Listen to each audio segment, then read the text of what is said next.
Ethan, Lou, The Morning Show, I-95.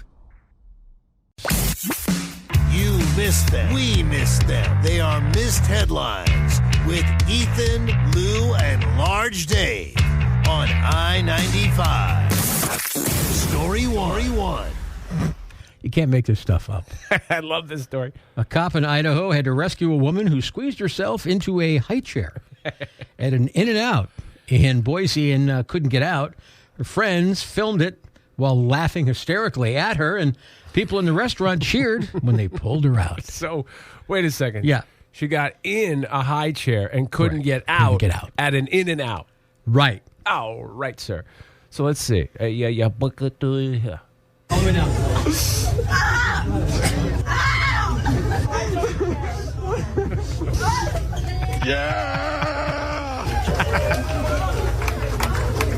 Yeah, buddy. Sounds to me like there was some drinking going on. It does. Yeah. It's the spirit of the season is in the air. You can smell the scotch from here. Why would you want to do that? Get into a high chair? That sounds like a fun lady. You think it's a drinking thing? Yeah. Oh, yeah. That sounds like a fun lady. Like, that's something that my friends and I would do. But like, hey, you think you can fit in that high chair? Go ahead, get in it. Let me give it a try. Get in it. Yeah, I'll give you $10 if you get in it. That's fun. Man. Okay, what am I doing here? Story I get it. I'll eventually get it. A man in Arizona has been charged with stealing hundreds of thousands of dollars in crypto from victims while pretending to be an Uber driver. His name is Nur Hussein. No, Nur Hussein. Whatever. Would pick up Uber passengers, and when in his car, he would ask for their phone, or he would commit the fraud.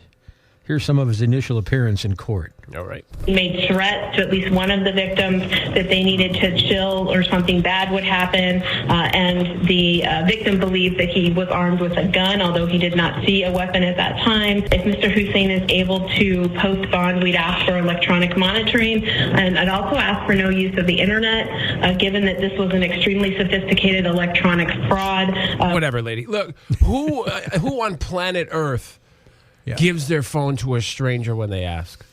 Well, usually zero. Zero people with brains. In fact, people that I know, if someone that I know says, let me see your phone, I go, whoa. It's like offensive. Like, right. What do you need it for? Like, let's discuss this first. Right.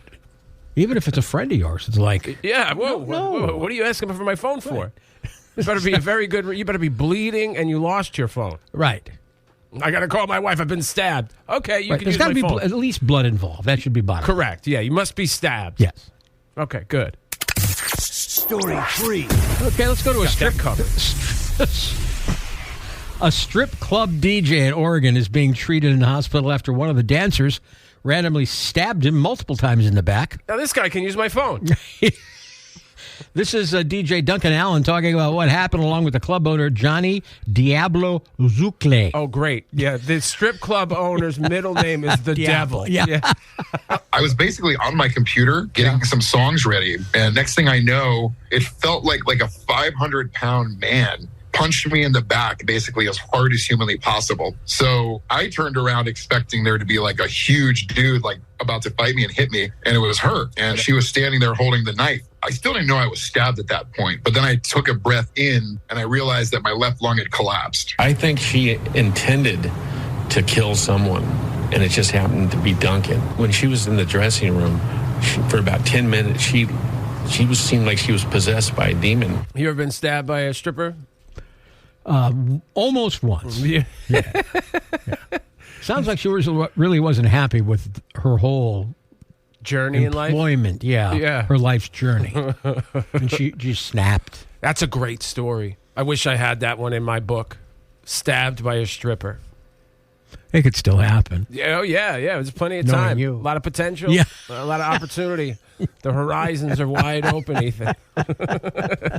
All right, this morning we are doing your favorite Christmas songs. You could shoot us a text to the I-95 Rock mobile app. And Ethan and I decided off the air, to hell with this. We're playing some of these songs this morning in full. Dude, it's almost Christmas. Right. It's a beautiful white day out there with the snow falling. We got to set the vibe for you folks. That is Otherwise, correct. we're not doing our job. No. Come on. You missed them. We missed them. They are missed headlines with Ethan, Lou, and Large Dave on I-95. Story one. I love this story. Multi-vehicle crash in Colorado. I don't love that. That happened earlier this month, and when the cops showed up, the driver admitted that he had about 10 drinks. 10. And was a, quote, professional drinker. He was arrested. This is the guy interacting with police. Oh, right. How much have you had to drink tonight, man? Probably 10. 10 drinks? All right, cool. Do you want to do roadsides? You already told me you're 10 drinks, Steve, right? You're pretty drunk. Hey. Yeah, okay. I'm going to tell you right now, like, I'm a professional drinker. Okay. If he's admitting 10 drinks, Right. what's the real number? 15. 17. 17? 17. And don't forget, he's a pro, dude. Sounds like you speak from experience. Dude, nobody tells the cops the real number. Yeah, That's true. It's usually, unless you're a psycho like this guy, it's like, what'd you have? 2 drinks. That's the So you had standard answer. 7, right, sir? Yeah, get out of the car. You didn't have 2 drinks. Story 2. Quentin Tarantino angered Yellowstone fans by calling the show a soap opera. Yeah. Hold on. Is that all you got? Oh, okay. Here we go.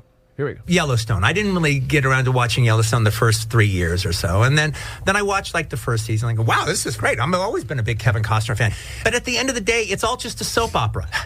They've introduced you to a bunch of characters, and then everything is just the compellingness of the soap opera. So the difference between is I'll see a good Western movie and I'll remember it for the rest of my life. It built to an emotional climax of some degree, but there's a payoff to it. But there's not a payoff on this stuff. He's not wrong. It is a soap opera, and that's okay. People like soap operas. Yeah, but it's... You think of soap opera, you think, the my shows, my programs in the afternoon. Young and the Days of Restless. Our Lives, that kind of thing. Yeah. But this is pretty magnificent. It's magnificent, but it is a soap opera. Yeah. Basically, it's just done better. You know what I mean? Right. For prime time. You know when I knew it was a soap opera? When the bomb went off at Beth's office. Yeah. I'm spitting this morning. Why are you spitting? I don't know. It's very spitty. But remember that episode? It was like season 1 or 2. Right. Beth goes to her office and a bomb blows off. And she walks out into the street with a couple scrapes on her. I'm like, this is a soap opera. I think she had more than a couple scrapes. Wasn't she, messed up? Well, she was messed up, but a bomb went off, dude. If you walk out when a bomb goes off, That's you're in a right. soap But opera. a bomb went off. Yeah. Story 3. All right. When people discuss career paths, there's usually a lot of talk about educational requirements, like personal interests and then job satisfaction, job availability, blah, blah, blah. But another important factor is, do you like people? Ah, yeah. There's a thread online where people are suggesting jobs that are perfect for people, perfect for people who don't like people. I love it. People who hate people. Power plant operator. Yeah, man. That's cool. Lighthouse keepers.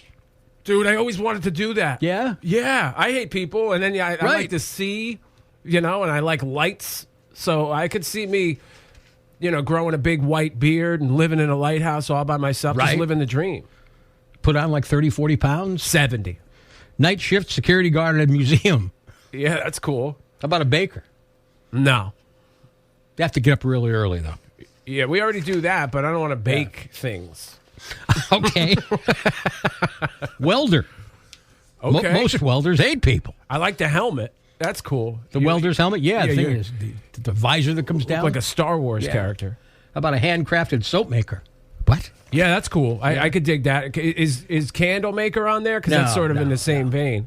No, locomotive engineer's there, though. Okay, yeah. See, I could see that. Assassin. Yeah, buddy. Professional murderer. Really don't like people. Yeah, but I'm only killing bad guys. Like I'm not. I'm gonna be like Dexter. I'm gonna have a hard and fast rule about like who I kill. They got to be a bad guy. All right. Well, what happens if the person sending you out to murder somebody offers you like 57 grand? Just 57. 57, yeah. What? That's a very specific Just number. 57, go with me. No, it's got to be a bad guy. Okay. I'm sure I can get 57 for a bad guy. Oh, right. Yeah. Is that all the jobs? No, there's a couple more, Give but me I some don't, more. I don't feel Give like... me some more. Okay. Jeez, usually you just want me to shut the hell up. Let's see. Some kind of doctors, like a pathologist and a morgue doctor, they would be called morticians. Yeah, yeah. Let's see. A baker, Dead things, Mikey. Dead things. commercial truck driver. Long hauling. That's right, long hauling. I could see that. Although my ass is bony. No matter how comfortable a seat is, right. After like 6 hours, my ass is killing me. Me too.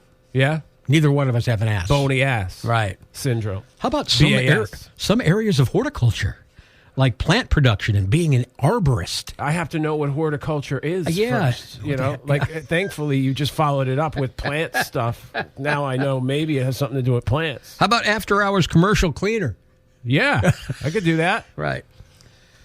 Some took the hating people thing literally, suggesting careers in HR and insurance, which can involve making other people's lives miserable. I could be a night janitor, nighttime, nobody around. But probably you get paid more if you do a lot of keys. Yeah, I like keys. A big wad of keys on your Yeah, side. you're always jingling and jangling, which is a bad thing if there's like an assassin coming for you because he can hear you. Yeah, plus it would be a bad thing for me to have all those keys. You'd lose everything. I'd lose everything. Yeah, you'd be locked into the building. You can't get out.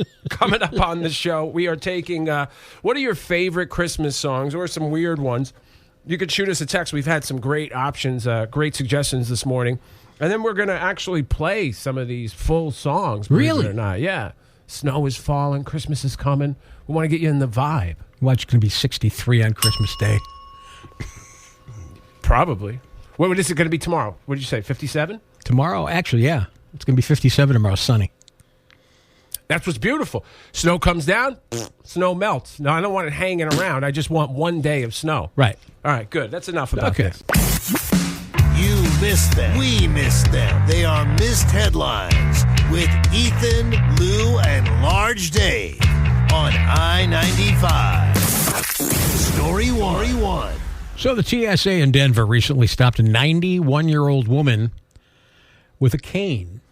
Why did they stop her with a cane? Because inside the cane was a sword. Apparently, you're not allowed to have those on planes.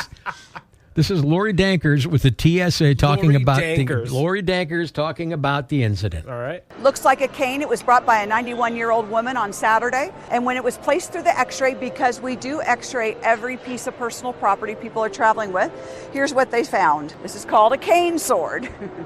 And so the cane is concealed in the handle of the sword itself. They're a big item at flea markets. So people might pick that up, think they have a handy cane to take it with them traveling, and then when it gets x-rayed, we see why, in fact, it won't be allowed into the cabin of the aircraft. You got to put the mics on. You know I love swords, Ethan. This is not the airport that you want to F around at. No. Because they have that whole underground facility that is very mysterious there. Yeah.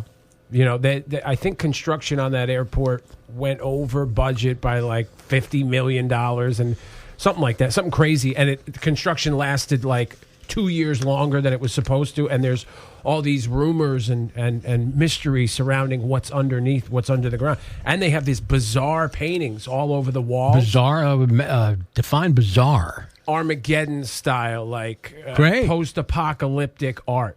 Oh, that'll get you in the mood to fly. Yeah, it's crazy there, dude. So bring a sword whenever you're at the airport. Yeah, really. Folks love it. Federal officials really dig it. Story 2. Well, the deal is to air new episodes of Sesame Street on HBO and Max, but it's not being renewed. Uh-oh. So unless anybody else bites, this could be the end of the new shows. So Sesame Street might come to an end? Yes. All the songs they could have chose, that's the one they picked. That's obnoxious. It really is obnoxious. Who's your favorite Sesame Street character, bro? My favorite Sesame Street character? I grew up with Sesame Street. I was a big Oscar guy. Oscar's cool. Yeah. Did you ever take a shower, Oscar? No. Never. You know what bothered me was I love Elmo. Yeah. Elmo. Amazing. But the problem with Elmo is he all but phased Grover out. Like Grover was the hot guy. Yeah. You know, all blue and stuff. Right. Same head as Elmo. But then Elmo comes along and it's like, to hell with Grover. Right. No one cares about Grover. Whatever happened to Grover? He's passed. Thoughts and prayers. How do you know he passed? I don't know. I made that up. You find me Grover. Huh? What's Grover up? You never hear about Grover. He's never in the news. Sesame Street's always in the news now because they try and be super progressive, you know. But you never hear controversy or anything surrounding Grover. It's always Elmo. Yeah, just kind of disappeared and nothing was ever said about him again. Yeah, it's always like, oh, newsflash. Elmo hangs out with trans woman. And it's like, where's Grover? No, Elmo doesn't hang out with trans women. You better catch up on Sesame Street. You know what the hell's going on. Story 3. All right, number one New Year's resolution for 2025 is a diet for your wallet. Oh, that's weird. Not losing weight. So, like George Costanza? Yeah, wallet? yeah. Let's see. A new poll asked people what they plan to resolve to start doing in 2025, and saving more money was the big one. Oh, so it's not a real wallet diet. Right. It's saving money. What is a real wallet diet? Well, like George Costanza had, he said, Jerry picked up George's wallet. It's enormous. His back is hurting, and he realizes that the wallet is huge. And Jerry had the burger in one hand and George's wallet. He says, you got more cow here than here. You know? My son, Matt, says I got a huge wallet. It's nothing like George's wallet. Yeah, well, you do have a big wallet. It's not that big. I got a big wallet, too. It's got but it's got no money in it. It's all change. Is that a big wallet, Jay? Pardon? Is that a big wallet? That's not substantially huge. Yeah, it's not huge. It's not enormous. That's not George's wallet. No. You should see all the change I had in because I got a little coin purse in my wallet. Really? Yeah. Cool. And you have a coin purse in your wallet? Just a tiny one. But I had so many quarters spilling out of that bitch, that I had to dump them all out into the cup holder in the car. No one has a change purse in their wallet unless you're a 78-year-old woman. I'm a 78-year-old woman then because I need quarters. Because I go to Aldi. I always got to have a quarter on me. Okay. Otherwise, that's you get right. no card. Yeah. So I specifically purchased a wallet with a little old lady coin purse in it. Good to know. Food for thought. Meditate on that. Here are the other ones that are up on the top 10 for what you're going to, what do they call? New Year's resolution. Yes. Let's see. Improving your physical health. Second most common was exercising more, being happy, eating healthier, losing weight, blah, blah, blah, blah, blah, and some more blah. Yeah, I have no interest in being happy. That would really no upset kidding. my whole persona. Well, there's a big surprise for you. Bang guy. Did we do all three? Bang guy. F***ing move. Yeah, we did all three. Okay, good.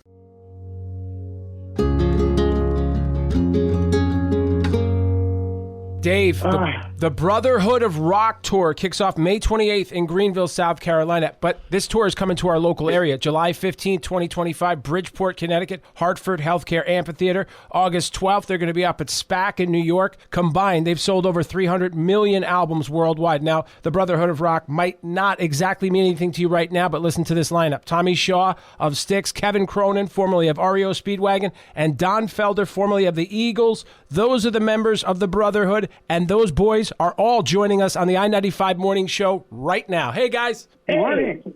Woohoo! That was a mouthful. Look. It's quite a mouthful. Okay, this set my coffee down somewhere. Yeah, please. You lost your coffee? I lost my coffee. Oh, there it is.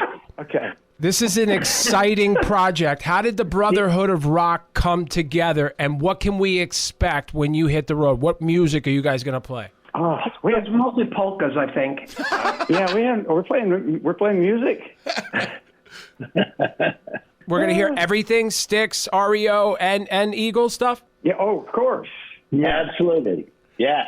The polka versions, of course. Yeah, right? No doubt. Nothing but hits, baby. Nothing but hits. Yes.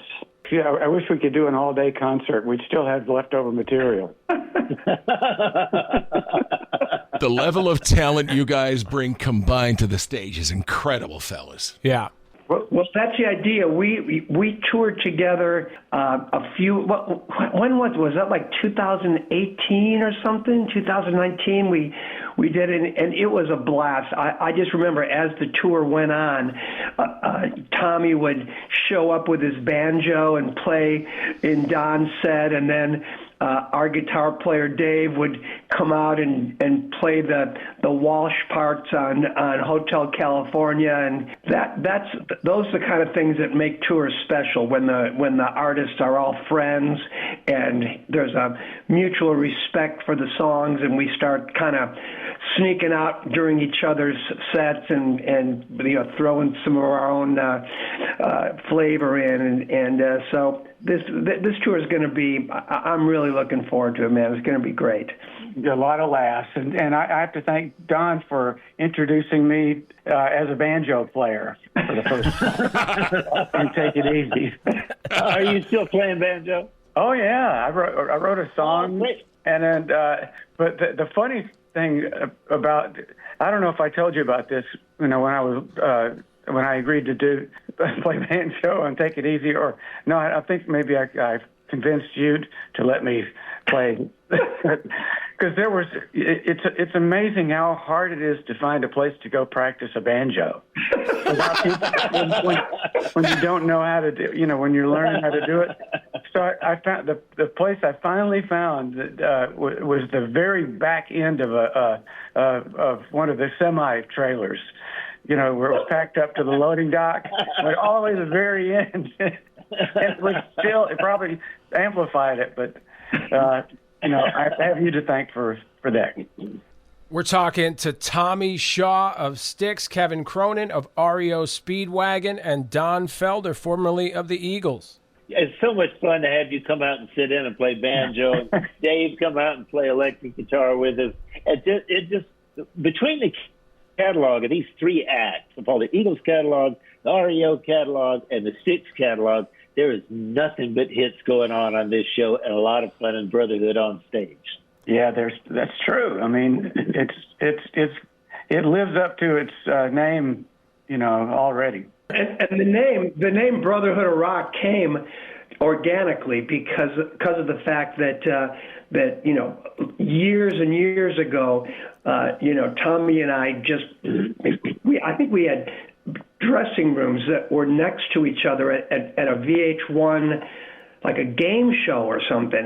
And REO and Styx had never toured together before. And Tommy and I took our wives, Jeannie and Lisa, out to the Improv in LA. And after dinner, we were like, dude, we should play some gigs together, and we booked a gig, and the combination of our songs and Styx songs, there was a magic combination, man. And and Tommy and I have been friends. Tommy has had my back here this year big time, and it really is a brotherhood, and it's and like I said, the three of us toured together a few years back, and it was just so much fun, and the vibe was good. And when the bands are friends, it just makes it more special for the audience, because that brotherhood feeling comes across for the whole concert. And everybody likes it when they see people getting along well and making music together. So that's the vibe we're bringing this year. To still be doing this, and we're all healthy and standing upright, and still, it's just like it was back then. I mean, it's just another tour, but we're a little older, a little wiser, I hope. We're talking to Don Felder, Tommy Shaw, Kevin Cronin. Fellas, we've collected your art over the years and your signatures, your autographs, and pictures of you. What are some of the most interesting things that you've received from fans over the years? Good question. The fans are so sweet. They do drawings of us, and they do, the pictures of them with their cats or their, Now, I'm a cat person, The fans are just amazing. They've a lot of I'm sure both both you guys know there are little cliques of people who get together because they're fans of ours, and we've watched them grow up from especially from the East Coast when they were still in school. They were sneaking out of school to come see us, and now they have children and probably grandchildren. That was a very politically correct answer. I have a collection of license plates that fans have gotten to me backstage, where it's like, REO 157 or something is the license plate, and I just collect them, and we actually have them a wall hanging that my wife put together. But as we were doing that, though, it occurred to me that people were probably sending these license plates backstage so that I would sign them and return them to them. You were stealing. Oh, sorry, folks, but I've got a beautiful little display here. Yeah, let me see it. Well, I'd have to. Oh, well, man. Tommy, you've been in my house. You've wandered around my house. I saw that video. Oh, Lord. I think the things that we get they're just really thoughtful. They remember our birthdays, and they send me pictures of their cats or their dogs, and and we see their pets, mature, and it's such a connection that we have with those fans. They're the greatest. It must be amazing. Indeed. Have you ever run into someone who's tattooed your face on them? I've got some signatures, like on the forearm. I've had a few of those. The forearm, you sure? Yes. Tommy Shaw, Kevin Cronin, Don Felder. Guys, this is exciting. The Brotherhood of Rock Tour. We wish you all the best with it, and we can't wait to see you in Bridgeport on July 15th. Brotherhood of Rock Tour. Tommy Shaw, Kevin Cronin, Don Felder. It was a pleasure talking to you guys. Thank you so much. Same here. Thank you for having us, folks. We love that venue, too. Yes, we do. Beautiful, beautiful place. Connecticut people are awesome. They love their rock and roll, man. Oh, yeah. Oh, yeah. Thank you, gentlemen, for your time. Absolute pleasure. All righty.